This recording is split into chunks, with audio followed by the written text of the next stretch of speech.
السلام عليكم ومرحبا بكم. اليوم الحمد لله واحد من المترشحين جانا من مدينة كازا تحصل على فيغ تراك ديالو في المجال ديال الكهرباء الكتريكا. كاين صالير الحمد لله مزيان، وكاين فيه مجموعة من الامتيازات. فالمترشح بطبيعة الحال كان داز معنا من خلال واحد المجموعة من المراحل، المرحلة ديال التخوف المرحلة ديال إلى غير ذلك.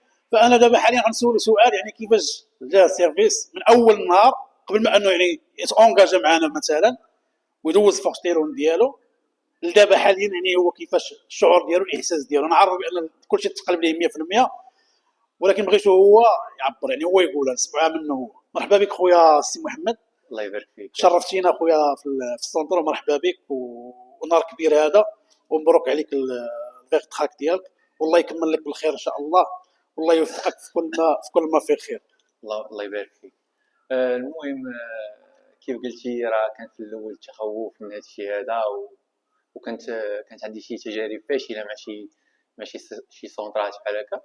والحمد لله ملي شفت السيرفيس ديالكم توكلت على الله، وخا كنت متخوف في الاول ملي هضرتي معايا وكذا اطمئن القلب ديالي، راه توكلت على الله وسبحان الله العظيم مشات الامور مزيان، دوزت فوق لهم مزيان. من بعد سيمين وحده دغيا جات فيغ تراك، والحمد لله كنتمناو كلشي يدوز مزيان ويسر الامور هاد. ان شاء الله ان شاء الله باذن الله. تقريبا شحال ديال الوقت وانت كتقلب اخي اسمح محمد؟ وتقريبا تقريبا شي عام هادي وانا كنقلب ولحسن الحظ كان واحد السيرفيس اللي كان حتى هو مشات مع الامور فاشله. سوء الحظ ماشي حسن الحظ. سوء الحظ. المهم حسن الحظ لقيناكم نتوما هذا. ماشي مشكل. مرحبا بك اخويا سي محمد، وشرف لينا انك جيتنا، والحمد لله بان لقيتي معنا داكشي اللي نتايا بغيتي وداكشي اللي نتايا كنتي كطمح ليه. فاحنا كنبقاو غير سبب، لان حنا ديما كنديروا الاسباب، وحتى بالنسبه لي كانديدا كاملين فديما كنقول لهم حاجه وحده، انكم يعني حاولوا تختاروا يعني السونتر اللي غيعاونكم مزيان بطبيعه الحال، يعني من خلال واحد المجموعه من التجارب، من خلال واحد المجموعه من الشهادات، وبخلال يعني كل ما هو منطقي. مثلا انا كنقول لك واحد الاوفر مثلا ديال الالكتريكا مثلا، ماشي مثلا غادي تيأس مثلا منها ولا شي حاجه، توكل على الله دوز.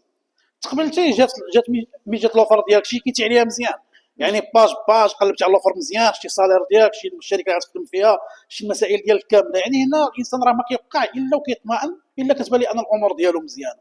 فبالنسبه لاي واحد اخي اسمه محمد اللي هو كيقلب على سواء اوس بيدون ولا اغبايت لدولة المانيا، شي نصيحه تقدر تقدمها لي؟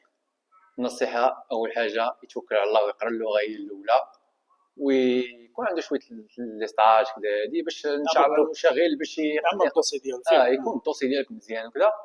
وتوجه عند السي حمزه الجلوبال تالنت، راه انسان معقول، راه ما يخسر لك الخاطر، ما شي حاجه غير هو معقول. الله يجازيك بخير اخويا سي محمد، الله يسهل الامور، والصديق ديالك راه معنا حتى هو ان شاء الله. ان شاء الله الله يسهل الامور، الله يفتح البيبان ديال الخير اخويا.